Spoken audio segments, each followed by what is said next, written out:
You know this, you see it in the entertainment world every day. There's, the Kevin Spaceys, the fall is so fucking fast. The rise can be meteoric, but the fall can be just as fast. And it just takes one wrong sentence, sleeping with somebody's wife, husband, whatever. Really, we begin to believe our own press and the walls come tumbling down, my friend.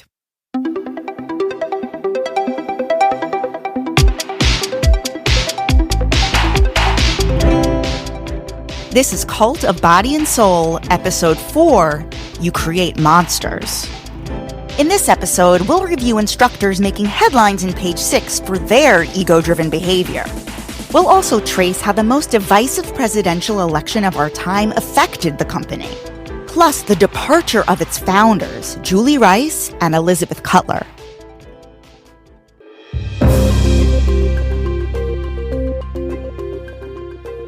A New York Post headline from May 2011 reads, SoulCycle to enter strategic partnership with Equinox. Julie and Elizabeth had self-funded their current 8 Manhattan studios, but if they were going to conquer California and beyond, they needed an enormous influx of cash. I had no idea that Julie and Elizabeth were going to get into bed with Equinox. I had no idea about any of that. And to be honest with you, I've heard Elizabeth say things like, this is just a real estate deal for us. Like it was like an opportunity for us to get more locations and better locations. They were very adamant. They said, it's not an ownership. It's a strategic partnership. Louise was the second employee ever. She started as Julie and Elizabeth's assistant and eventually became an instructor.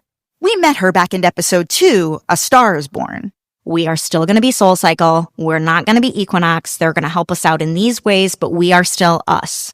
But those girls pulled me in to Julie's apartment. They said, we need you to come to the apartment. And I thought, oh God, I'm in trouble for something. I've done something wrong.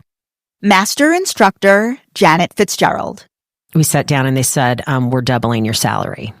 And we're giving you a team and we need you to create basically like it's game time. We are going to create an army. And a few of us got a signing bonus from that to make sure that we were on board for this next little chapter. And then it was kind of explosive.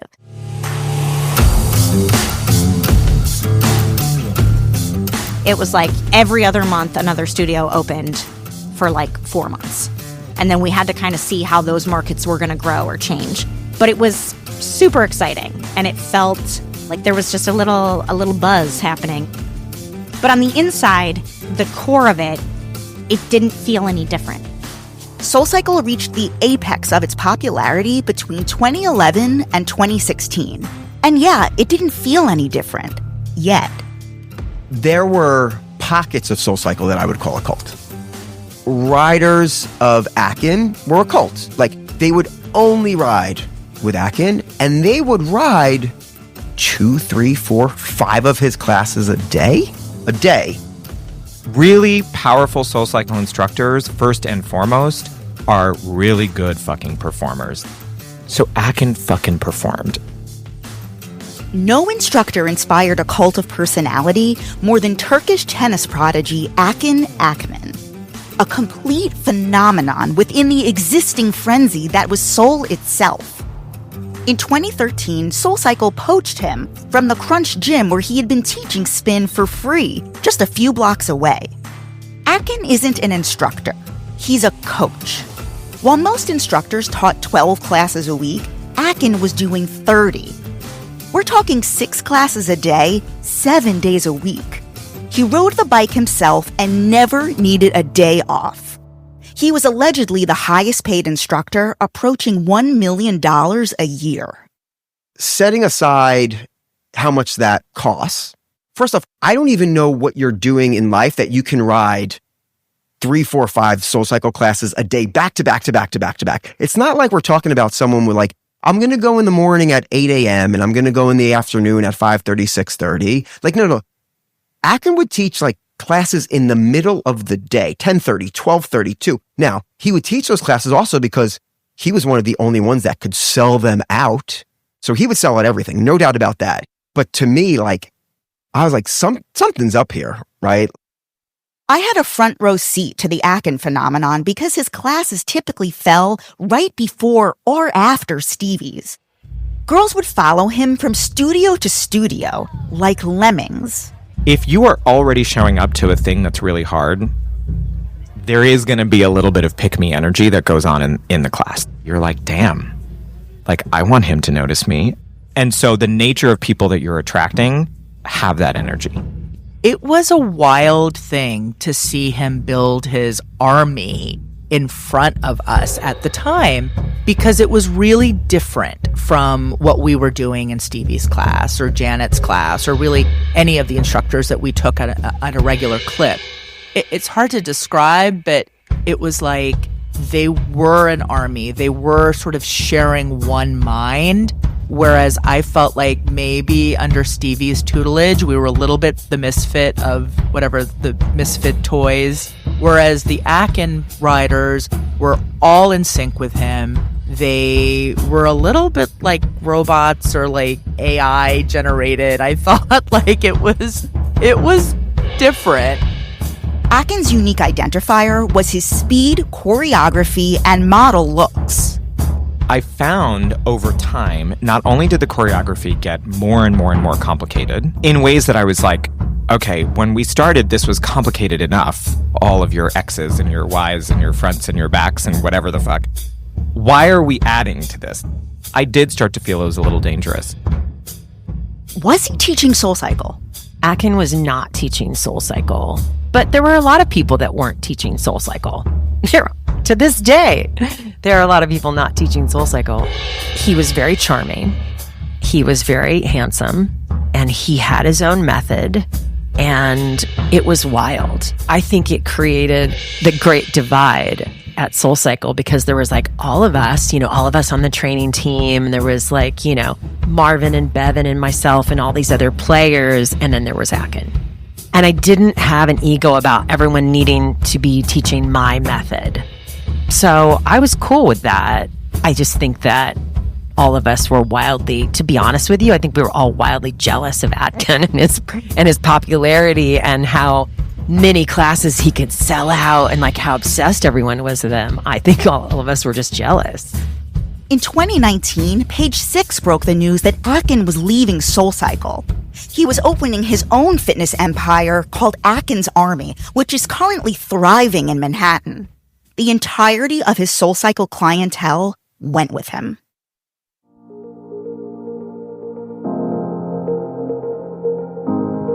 I am not a physical therapist. I am not an orthopedic surgeon, but I have spoken to physical therapists and I have spoken to orthopedic surgeons, showing them the type of, we'll call them moves that exists on the bike. In exercise science, there's open chain workouts and there's closed chain workouts. I really wanted to understand the physiology behind spinning and what it does to our body and brain. I spoke to Patty Wortham, a certified Pilates, bar, and yoga instructor in Los Angeles. And an open chain movement would be like a jumping jack, right? Like you're not connected to anything. Your energy is just kind of like getting dispersed out into the space around you. A closed chain movement means like picture a push-up. Your hands are pushing into the floor. Your toes are connected to the ground. I have heard from numerous orthopedists that they would not be surprised if many of those riders in that class or that type of class will be having hip surgeries or hip replacements by the time they're 50, 55 years old. With spin, because the soles of your feet are clipped, they are stuck into the pedals. And so in terms of physics, your body is going to do whatever it takes to work with the fact that your feet are stuck.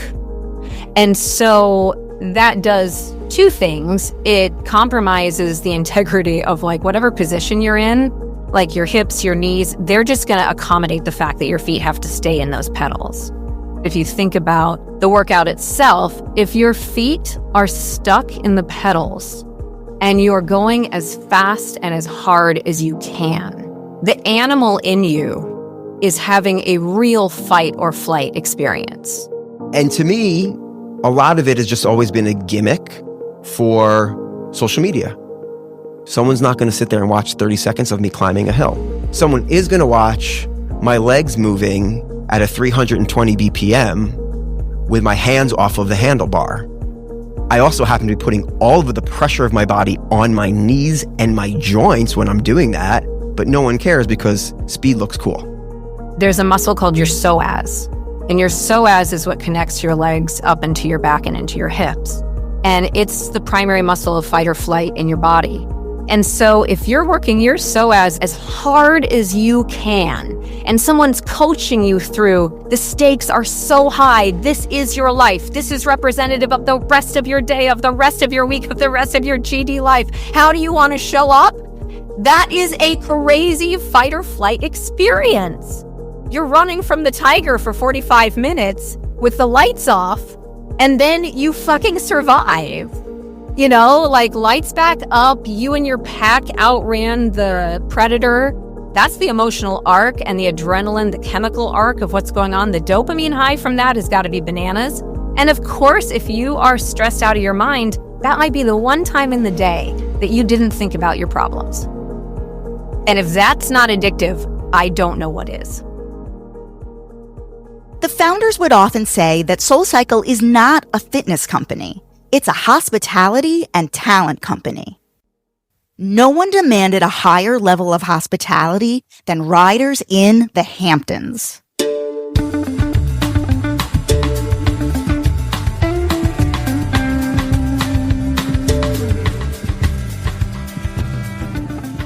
I was always told that if you worked in the Hamptons and could like succeed there, that you could do whatever you want at SoulCycle. So I was like, well, obviously I should work in the Hamptons then, because if I'm like trying to like fast track my new career, which was one of the reasons I love SoulCycle, is that everything was yes. We met Miles back in episode 2. He went on to work in the corporate office and oversaw studio openings across the country. And it's very busy, specifically for working out, because there's one road that goes through all of the Hamptons, and everybody wants to party all night long and look amazing and like fierce and snatched and skinny, and then they want to like roll out of bed hungover and go work out as hard as they can in the morning, and then go eat delicious brunch and go to the beach and be wearing as little clothes as possible. So obviously everyone's obsessed with the workouts there, because like that's where like the wait lists at Bridgehampton were literally insane. Like I was physically grabbed one time when I was doing a wait list for a 9:30 where I was like, sir, we are not there yet, back up. To staff the Hamptons, Soul would pull those managers out of Tribeca or the Upper East Side for the entire summer. Those managers already knew the clientele. They knew how to cultivate this space of, yes, we are going to take care of you and provide this luxury experience. We know you, we see you, you're not going to a new place where nobody knows your name. Even if you were a current employee, full-time manager, you had to do a separate interview to go out to the Hamptons. And it was rounds of interview, and instructors would be asked about you and what studio they think you should be at. It was quite the process. It was literally like applying for a brand new job, but with people that you already know and work with. Perhaps the best perk for Soul employees is when you work in the Hamptons, they put you up in the Hamptons. So we lived in the houses, and the houses had like pools. We had a budget for food. We each had our own car. It worked out that we could have our own car. So like I would get up early, work the check-ins and live that dream. And then classes would kind of die down by like 2 p.m. And then I'd go to the beach every night and watch the sunset, smoke a bowl with some of the instructors. It felt like summer camp. We just worked and played, and all the riders would invite us to all their like fun parties because they wanted us to do favors for them at the studio. So I'd be like, sure, let's go to the parties. I ate at some of the most incredible restaurants and literally watched the beach sunset every single night. Like the Hamptons, it was insane, but I love chaos. Meanwhile, 3,000 miles away, Soul was now open in West Hollywood, thanks to their partnership with Equinox. And it was an absolute scene. Sure, famous New Yorkers like Kelly Ripa and Katie Couric were regulars in the city, but West Hollywood was drawing an A-list crowd. Oprah celebrated her 60th birthday at SoulCycle. Beyonce and Jay-Z were spotted, and Lady Gaga held a fundraiser for her Born This Way Foundation. I just had the best birthday experience ever at SoulCycle. Ride, baby, ride. want you to have a great ride, and thank you so much for caring about something that matters so much to me and to my family and to people all over the world. Thank you, SoulCycle, and thank you on behalf of the Born This Way Foundation and my entire family and all my fans. Thank you. In 2014, the company moved Miles to Open Soul in Washington, D.C., where the question on everyone's lips was, well, is Michelle Obama going to ride? We got to be a part of some really cool events. Like, I moved to DC and immediately I was invited to the White House Christmas party. And that's like going to the palace. It's like the Obamas were the king and queen of America at that time. He was invited to the White House Christmas party because he was associated with soul. Like special things for people like Beyonce, where she had like a private ride, or like private rides with Michelle Obama was definitely a thing that everybody knew about. The only people that could attend them were SoulCycle staff and staff of the White House. But people knew about those private rides. It was pretty insane. And then like Tyler Perry had like a secret SoulCycle pop up on his like Atlanta compound for a little bit, where instructors would fly out an instructor to like teach for a moment. Meanwhile, back in New York, it was the instructors themselves who became the center of headlines and gossip. It was cool, and it was the brand. We were all hot and fun and wild, and like some of us home wreckers and some of us on page 6. And it was difficult to keep the ego in check, I will say that. We teach people how to treat us, and you create monsters. You create, oh, well, I am so adored by this community. I can say whatever the fuck I want. I can do whatever the fuck I want, and nobody's going to call me out on it. And it's true until someone does. And they did, because no, there is always the fall. And Julie knew that we liked money, and she threw us a lot of money. Not a birthday went by that she forgot. We were taken out to these giant dinners and given cash, and we were treated like we were like NFL stars. The answer was never no. The answer was, let's talk about it, and it usually happened. OG master instructor Stacy Griffith was a staple in Page 6, usually with harmless gossip about her love life. But she made headlines at the height of the pandemic after she bragged about getting the vaccine during the window when it was only eligible to those with serious underlying conditions. Page 6 quoted a former SoulCycle staffer's response of, quote, "It's completely in line with Stacy's character. She operates entirely from a narcissistic standpoint. She has a huge God complex." Stacy apparently applied for the vaccine, saying she was a, quote, educator, and later publicly apologized online. Elsewhere, heterosexual male instructors garnered a reputation for sleeping with their female riders. The most notorious cheating scandal happened when the girlfriend of David Portnoy, the founder of Barstool Sports, a sports humor website, cheated on him with her SoulCycle instructor. Portnoy retaliated by launching a mass online campaign slut-shaming her and trolling SoulCycle under the term cuck cycle. Notably, the instructor had a girlfriend of his own, a fellow soul instructor. She quit after the scandal broke online. I once saw an instructor walk out of the room in the middle of class and put her arms up in the air for the studio manager to spray her armpits with deodorant, which I almost didn't believe it. And then you see stuff like instructors throwing their arms up in the air and yelling about it being too cold in class. I used to love making fun of Janet because her class was always 450,000 degrees. I took it one time and I was like, how do people do this?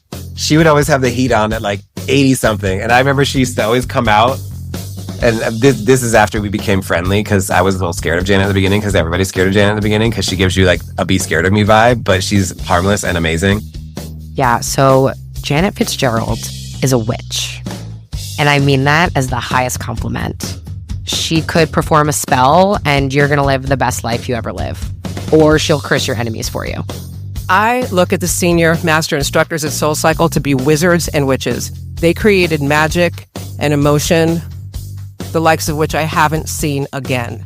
But I remember her being like, she would always come and be like, it's fucking freezing in here. And then like run back in the room. And then everybody would have to like run around like, oh my God, it's cold, dude, it's cold. And she would come out and I would look at the thermostat and it'd be like 87 degrees.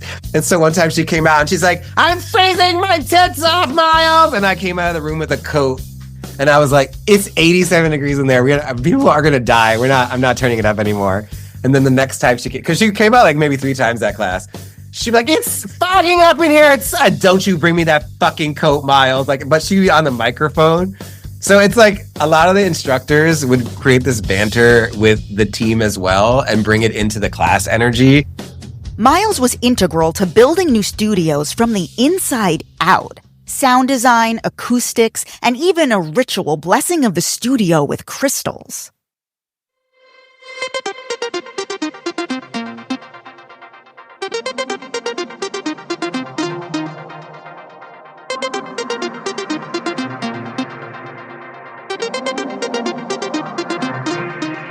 SoulCycle for acoustics is a box inside of a box because it's so loud and because there's so many bikes. It also is for like, I guess, hydraulics. So it's like there's a little box, which is a studio that you're in, and it's completely covered by a whole nother box.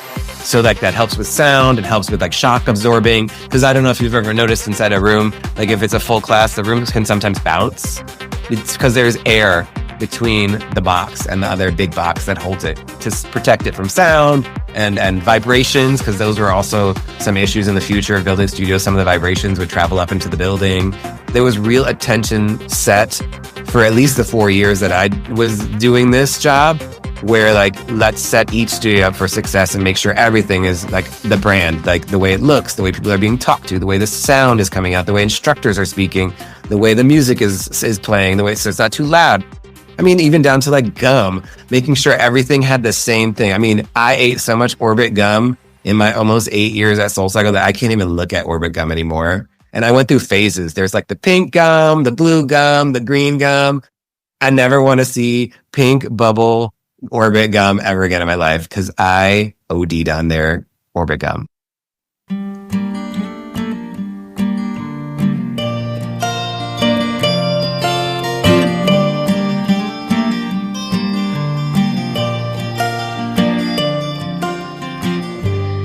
My favorite thing about the SoulCycle was the culture and the history. And Elizabeth, one of the founders, part of her addition to the company and to the brand was this ritual of blessing the studio. I don't know if you ever saw, there's like a little crystal behind the bike. The story about the crystal behind the bike is that it's a quartz crystal. I can explain the ritual because this was something that I implemented into my job when I would travel and open all the new studios. Is I taught every studio, we did an opening ride. So after we build the studio, now let's put it together with spirit. And so I would lead the blessing of the room before this ride of every new studio. I did this for probably like 60 studios in my 4 years. Quartz is supposed to take bad energy and cleanse it. So all the energy and all of the stuff that you let out in the dark on that bike is supposed to like theoretically go to the quartz. Let the quartz take your negative energy, leave it in the room and get the fuck out in a new person every time. So that's like the whole idea behind the quartz taking that energy. As we mentioned in the first episode, channeling addiction into a healing practice is the most popular path to fitness instructor, next to musical theater major. People that are in recovery are in shift, and my journey was, 20 years as a fairly serious, committed cocaine addict. Halle Becker was a leader in the New York City yoga community before being poached by Soul, where she taught for 8 years. You look at entertainers, you look at dancers, singers, poets, musicians, artists. There is always a broken piece, which is really that crack that lets that creative light come through. But there's usually a powerful, compelling backstory with each and every creative person. And yoga became that for me. As I was getting clean, I was also finding my authentic voice at the front of the room on a mat teaching yoga. And it was so completely powerful, but not in an ego way, in a way that I knew not only was I healing myself, but I now had the opportunity through this platform and through my voice and through the poses and through the community to help others too. And it is the best way to heal is to give. The cycle of addiction manifests in multiple ways in the fitness industry. You have instructors channeling demons into a new career, then becoming addicted to the attention they receive. Or clients becoming addicted to the dopamine rush that comes from high-intensity exercise. Others come from an unhealthy relationship with food. But when you cut to the center, any addiction, be it drugs, alcohol, food, or exercise itself, is all about control. Well, that's interesting because I'm both, a musical theater kid as well as, a drug addict. So, and when I can combine the two, that is just a win. Leah Alonso is a musician based in New York and Mexico. She's certified in both group fitness and yoga.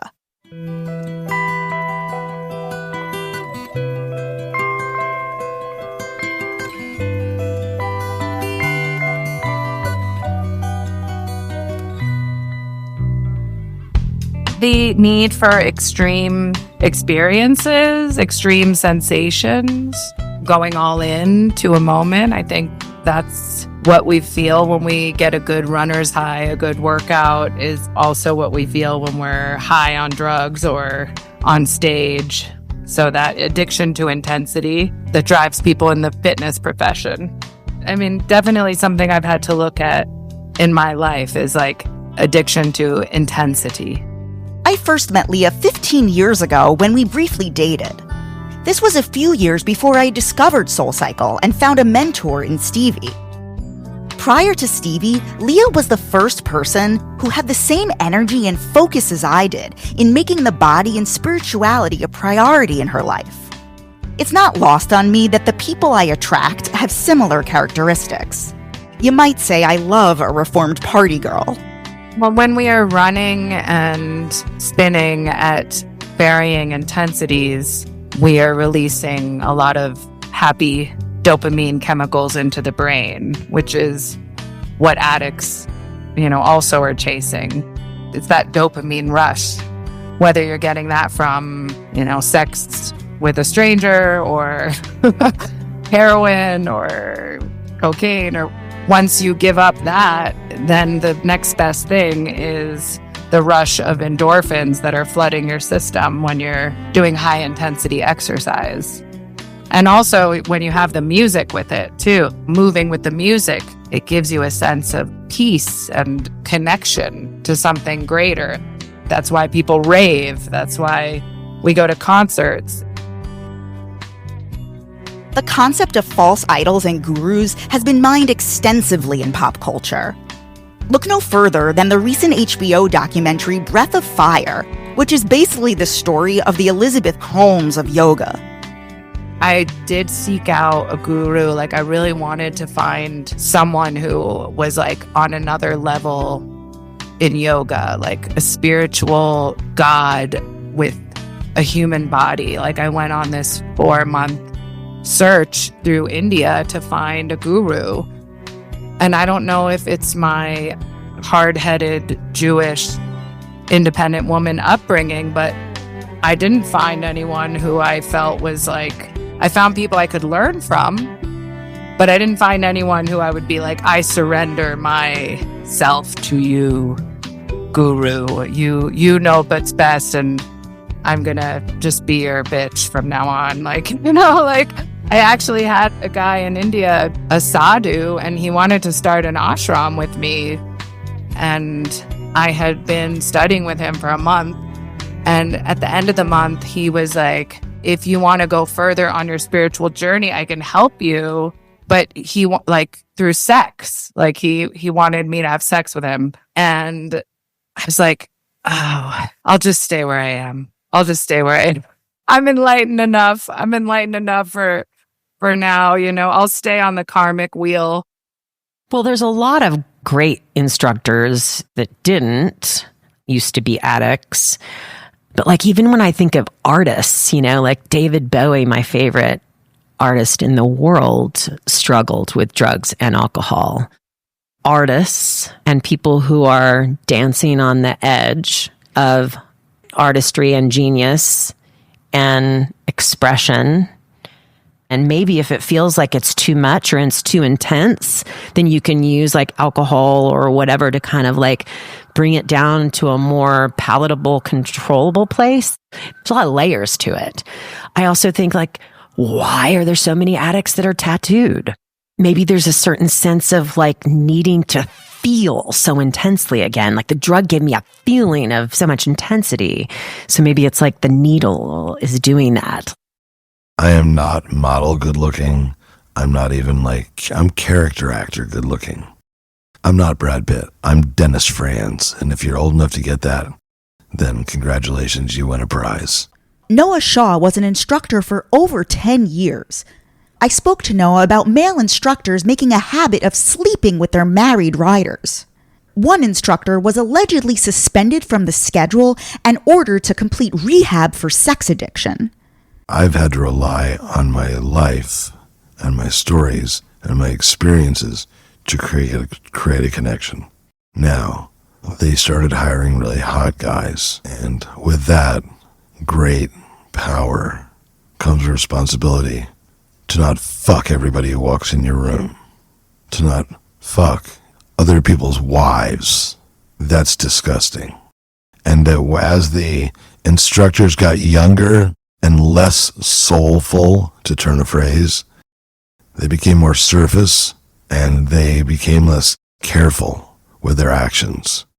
Prior to fitness, Noah worked in rehab centers in LA, where he helped people struggling with drug and alcohol abuse. I'm not here to advocate for the 12 steps. I just know they work. There are many forms of recovery these days, but you've got to be actively, daily acknowledging, like, I have a problem, I should watch out for this. I also spoke to Noah Shaw about Claire Veronica Walsh and how SoulCycle never addressed her death. You made it a point that I found really interesting, that given the circumstances of the instructor's passing, that there was never any talk of being aware of addiction. I offered myself up to the powers that be. I said, listen, if I know this has happened, if anybody wants to talk about it, needs to talk about it, or think they have a problem, let me have a phone and a desk. I don't need much. And give people an anonymous line. Let me answer phone calls from instructors. And then many instructors went off the deep end and they lost instructors to alcoholism and drug addiction. Not death, but damn close. So they fired them without giving them help or offering even a resource. So you're going to have somebody die and not offer a resource, not even acknowledge it. Exercise mimics what drugs and alcohol did, and then what is craved in recovery, which is that high and that feeling of good. Both require severe lifestyle changes. Randy Sinreich is a social worker and director of programming at the Fortune Society in Manhattan, specializing in addiction. Physical activity can increase self-discipline and self-control, which people in recovery crave because that's what they were doing with their drugs and alcohol, trying to control and manage their addiction. Exercise is a structured routine, and people in recovery need that structure. They crave that structure, and provide social connections that are also craved in recovery, which is a very important element. Leah was taking classes all around Manhattan. One day, an instructor just didn't show up, and the other students convinced Leah to teach the class herself. She went on to become certified in group fitness and yoga. Those particular instructors would be all about like work hard, play hard, and detox to retox. And that was where I was at in those days, was just, I love to party. I had an identity around being a party girl in New York, and also waking up the next day and going to a fitness class and sweating it all out and doing it again, you know, going out that night and doing it all over again and being in that cycle. Yeah, if you have an eating disorder or you have an addictive personality, you've been through drugs, you know, it's always like a little devil on your shoulder. If you take enough classes over a number of years, you're bound to observe some crazy shit. One time I was in a yoga class and the instructor looked really hungover, and they actually left to go throw up like in the middle of the class. Twice. 2 times. He like ran out to puke, and we're all just kind of waiting like there, like, should we carry on with the class? Also, I was in a class not too long ago in New York, and it was in a gym, and the teacher was teaching pretty advanced Ashtanga series. And I've been practicing yoga for 23 years, various styles. I'm a yoga teacher. And then she made a joke, like, breathe through your nose as if you're snorting cocaine. And I was like, this is a yoga class, ma'am. Like, what?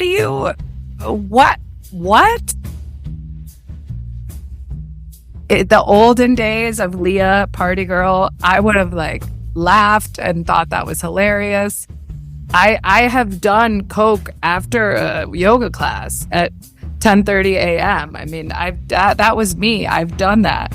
You know, I've been at a festival where I was performing, and it was like one of these kind of like half holistic, half rave music festivals. And I went and I took a yoga class in the morning, and then I met up with a friend, and they were like, hey, you want to do a little bump ski? And I was like, sure. And it was like, that was my life. So I would have thought that was hilarious in the past, but now as a sober person and someone who has been, you know, practicing yoga for a long time, I found it pretty jarring and inappropriate to mention drugs in a fitness class. In April 2016, Time magazine reported SoulCycle's founders have resigned. Allegedly, they were pushed out due to a culture war between Soul and its new owner, Equinox. Julie and Elizabeth reportedly got a payout of $90 million each. Of course, their third co-founder, Ruth Zuckerman, received nothing. I think I was in the bathroom on my phone, doing my best work, scrolling, and I started to cry. I started to cry because I am an entrepreneur. I started my company when I was 23 years old, and I know the vibe and the feeling that they wanted, that they brought. They're brilliant. They were so smart to sell when they did. I cried for 2 reasons, because I knew what was over, and I knew what was coming wasn't going to be that. It wasn't going to be that magic. It was going to get lost, and it was going to get swallowed up, and it was going to get corporate. It was going to be ick. I saw it coming. I'll never forget the moment that I learned that Julie and Elizabeth were going to leave. I started combination cry screaming. And I'm like, I came here for her. I came here to build this for her, and she's leaving. Like, it was devastating. It was devastating for all of us.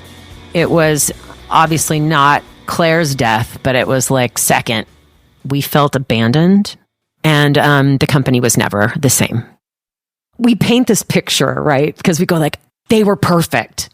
For sure, we were in the back office bitching about something that Julie had done or Elizabeth had said, you know, for sure, because who's ever in authority is getting projected onto. It's never going to be right. It's never going to be the way you would do it. That's just the deal. Also, we had gotten so big, not everybody can get to me. Not everybody can ask me questions and can I start with this jog? And like, not everybody's on their spiritual A game because they don't have to be. See, when it was smaller, I could threaten their lives. Like, I gave birth to you, I can take you away, you know, like, I will get you removed from the schedule if you pull that shit. Like, you know, like it was easier to manage. If I can be frank, they tried to be as smooth as possible, but there was no way to avoid the crash of Julie and Elizabeth leaving. This is Stevie Santangelo, master instructor and my SoulCycle guru. They literally reinvented the wheel. So no matter what, we could have had the Dalai Lama be the next CEO. It would have crashed. They gave us everything we needed. New York City knew what the brand was. Julie and Elizabeth both spoke with us, and they talked about the transition. And most importantly, Julie said, how's this going to affect you? This is not going to affect you. And then she's, gave us the reasons why it wasn't going to affect you. However, it did. There was definitely a flavor change when we transitioned into Equinox. during that acquisition. It was really bumpy. So talking about how it felt when Julie stepped down, it was almost as if we were attending a funeral. And a lot of questions. Where's the brand going to go? Are we going to be able to maintain this? Who's going to be that person or persons we look up to? I think SoulCycle is so big, it should have been a 2-person job. It's just too big. And the magic of those two is one is a masterful talent manager. The other, masterful at creating the emotion and the spiritual language. Elizabeth Cutler is the reason why we have the beautiful amethyst at the back of every SoulCycle bike to absorb all kinds of energy that we don't want, because a lot of energy is left on the floor. And sometimes an instructor or any leader takes on the energy of the room, and it's not always healthy or good. So they worked very well together. I think it was overwhelming for the next CEO. Melanie Whelan was appointed to be the new CEO after working closely with Julie and Elizabeth as Chief Operating Officer. She was previously the head of business development for Equinox proper. Melanie Whelan's style of leadership was, I think, too far a step away from Julie and Elizabeth. Too far a step. She came from the world of Equinox and related, and it felt that way.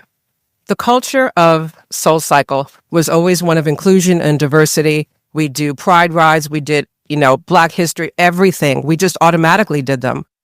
The change in SoulCycle leadership was most profoundly felt during the 2016 presidential election and its aftermath. The 2016 election was a time where New York City, for the most part, went dark. There were tumbleweeds rolling down NoHo and grown adults sobbing that morning. And Becky taught before me, Ben taught before her, and then I had to teach. And the room was solemn. There was nothing to say.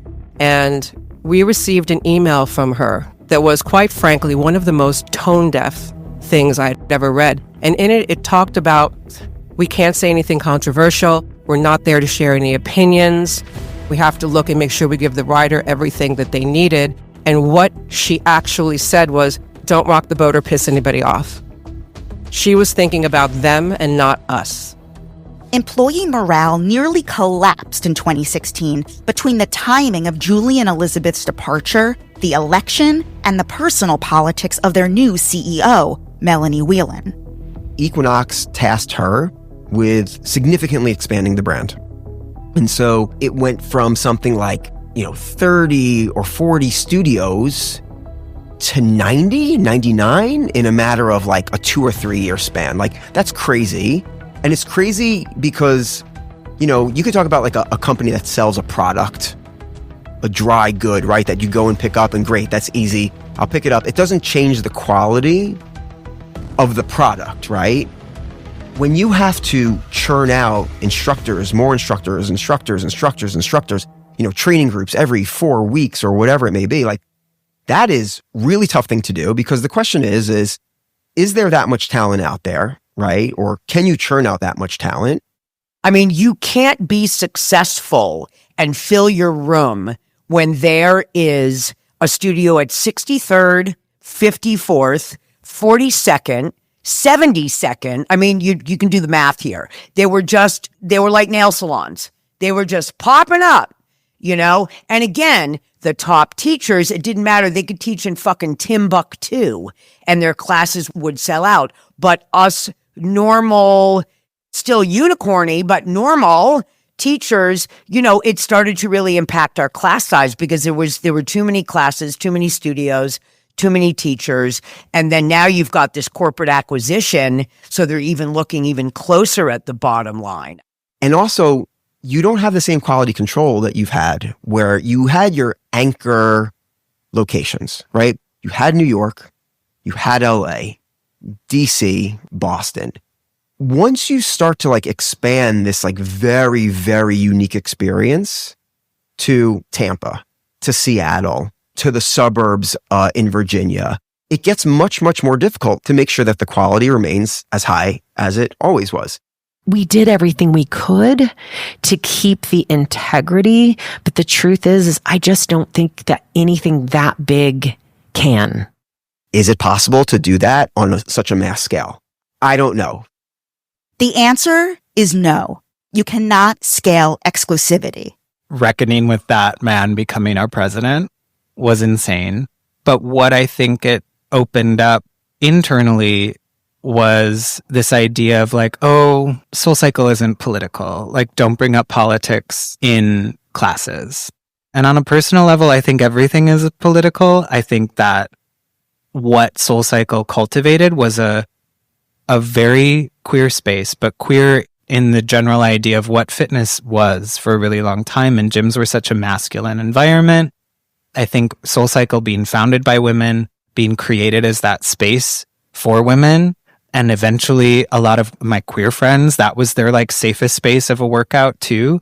And that to me is inherently political. You are creating a space for a population of people, whether that was the intention or not, that's who's showing up. And to kind of try to cut off that reality of who is our president, who was elected, and pretend like that's not the problem. It was really tough. The contrast between the reverence employees had for Julie and Elizabeth versus the new CEO is striking. I can tell you no matter how tired instructors were, we raced to the West Village to have our instructor meeting with Julie and Elizabeth. They would both speak and always began by thanking us and telling us that we wore the brand on our backs. They said we wore the brand on our backs, and they proved it by paying us. But now, instructors were left in the hands of a company and leader who had different interests at play. The resentments with her started legitimately. Where's our wellness room? Where's our meeting? Or can we just be somewhere at corporate on those cute beanbag chairs having some tea and hugging it out? We were the ones who had to go out there and perform at a time where we internally were brokenhearted ourselves. Our CEO did not have our fucking backs. She's running around getting vegan muffins and giving people expensive handbags and taking credit of the things that Julie and Elizabeth did. One of the meetings that we had, instructor meetings, we brought up, how do we deal with riders that are wearing MAGA hats or gear into class? Because some people did. As an instructor, I could not ask you to remove your hat. The rider would wear that hat front and center all the time. And it felt like a provocation. And we were muted thanks to that email where we can't say anything controversial. We can't ask her to remove the hat. We don't want to quote unquote rock the boat. And you know what it was? You didn't have our fucking backs. Glory, glory, hallelujah, praise the fact. Outrageous rebellions start with everyday acts. On a bridge, on a bus, or under attack. Stronger together, we will never, never, never go back. Cult of Body and Soul is created, executive produced, and narrated by Jess Rothschild. Sound design by Caitlin White. Theme song and original music composed by Elizabeth Ziff. Gangway by the band Betty. Take a stand for the revolution when women